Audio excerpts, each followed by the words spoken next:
এটা গোয়েন্দা সংস্থার কাজ, এটা সচেতন গণমাধ্যম কর্মীদের কাজ।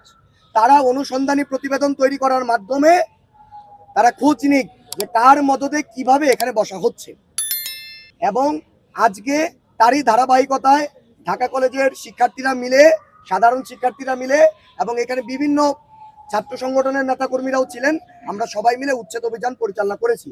এবং ফুটপাতে আমরা উচ্ছেদ অভিযান পরিচালনা করার সময় যেই ভ্যানগুলো ছিল, যে দোকানপাট ছিল, সেগুলোকে আমরা সাধারণ শিক্ষার্থীরা সেগুলোকে কলেজের ভিতরে নিয়ে এসেছি।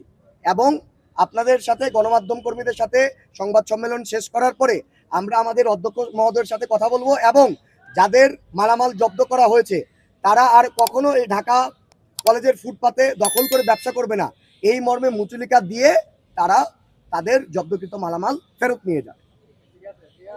আমার বক্তব্য আমি আপাতত এখানেই শেষ করছি। এ পর্যায়ে